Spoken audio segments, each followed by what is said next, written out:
প্রতি মুহূর্তের খবরের আপডেট পেতে আমাদের গলসি বার্তা চ্যানেল সাবস্ক্রাইব করুন আর বেল আইকনে প্রেস করুন।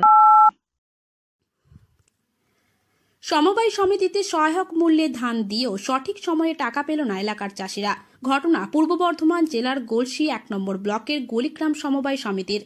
গ্রামের মোট বহু চাষি ওই সমিতিতে ধান বিক্রি করেন। বেশিরভাগ চাষি টাকা পেলেও ২০ জন চাষি এখনও ধান বিক্রির টাকা পাননি বলে অভিযোগ। ওই বিষয়ে তারা ব্লক প্রশাসনের দ্বারস্থ হয়ে কোনো সুরাহা পাননি। চাষিদের অভিযোগ, তারা ৩ মাস ধরে সমবায়ে আসছে আর ঘুরে যাচ্ছে।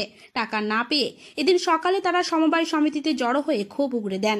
তারা জানান, জানুয়ারি মাসে সমবায়ে ধান বিক্রি করেছেন, সমিতিতে এলে তাদের ধরাছোঁয়া দিচ্ছেন না সমিতির কর্তারা।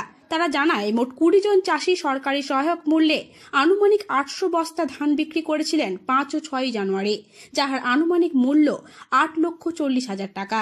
সেই টাকা সমিতি এখনো দিতে না পারায় সমস্যায় পড়েছেন ২০ জন চাষি। তারা বলেন, মহাজনের ধার পরিশোধ করতে পারেননি তারা। তাছাড়া ধানের টাকা না পাওয়ায় তাদের সংসার চালানো দুষ্কর হয়ে পড়েছে।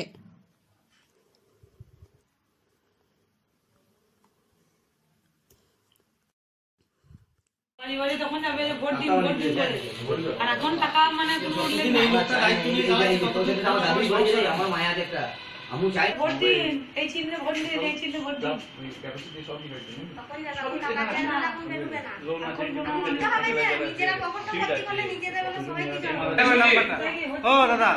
আমার ডায়েরিটা আছে, আমি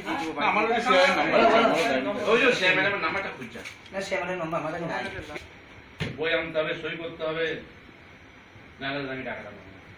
এতগুলো লোকের হয়ে গেছে, মোটামুটি আমার তার জন্য বসে আছে। আর বস্তা ধান দিয়েছি আমি দিচ্ছি 2 নামে 50-100 বস্তা। এখন আমাদের সমস্যা কি? এখন সমস্যা হচ্ছে 5ই জানুয়ারি আমি ধান দিয়েছিলাম, 15 দিন বাদে চেক বললো দেবে, টাকা দেবে আর কি। কিন্তু 15 দিন, 20 দিন, 25 দিন যাওয়ার পর বললো কি না, উদ্বৃত্ত ধান দেওয়া হয়েছে, একটা কোনোরকম একটা অজুহাত দেখালো, আমরা সেটাই মেনে নিলাম।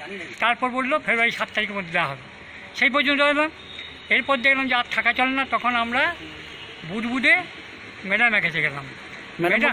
হ্যাঁ, না, বিডিও সাহেবের কাছে গেলাম এবং আপনার ওই কোঅপারেটিভ যে সিআইয়ের কাছে গিয়েছিলাম।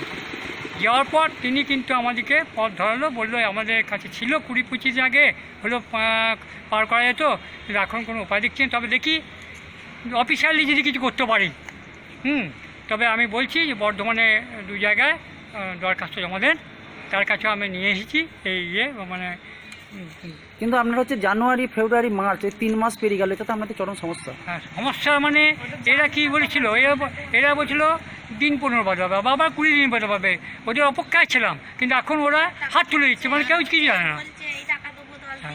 আপনারা এরকম মোট কতজন চাষি আছে? আমরা 20 জন চাষি আছি। কিন্তু আমরা তো প্রচুর সমস্যায় পড়ছেন। প্রচুর সমস্যা মানে আমি একটা পাকা বাড়ি আছে, মনে হচ্ছে খেতে পাচ্ছে, হয়তো ঘরে চাল নাই, আমি কী করে চালাবো? চাষটা নিয়েই তো চালাবো দেখি। আপনার নাম? আমার নাম হচ্ছে পরেশনাথ রায়। আপনার বাড়ি গলিগ্রাম। মানে আপনার মানে এনারা কোনো আপনাদের কাছে ধরাছোঁয়া দিচ্ছে না? না, ধরাছোঁয়া দিচ্ছে না। যদি সুস্থভাবে বসে বলতো ঠিক আছে ব্যবস্থা করছি, তাহলে আমরা একটা খুঁটি পেতাম। কি সেই খুঁটিটা নাই, তাহলে আমাদেরকে নিজেকে খুঁটি হয়ে আমাদেরকে যেতে হচ্ছে, কোথায় যাবো আমরা? আমরা গরিব মানুষ, খেটে খুঁটে খাই, আমরা ভাগের জমি চাষ করি, সেই ধান বিক্রি করেছিলাম, কিন্তু এখনো পর্যন্ত টাকা পাইনি গো। ওই জন্য আমাদের অভিযোগ, যেন আমরা ওই টাকাটা যেন আমরা মানে পাই, সেই রকম আমরা চেষ্টা করছি। আর আমাদের আজকে এই সবাই মিলে ওই জন্য আমাদের ডাকা। কোন জায়গায় এসেছেন আমরা গলিগ্রাম এসেছি, সমিতি থেকে।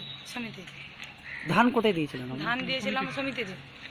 এখন কি বলছে? এখন বলছে যে ওই ধান দিয়েছিলাম, তখন কিছু বলেনি, এখন বলছে ওইসব ব্যাপারে আমরা কিছু জানি না।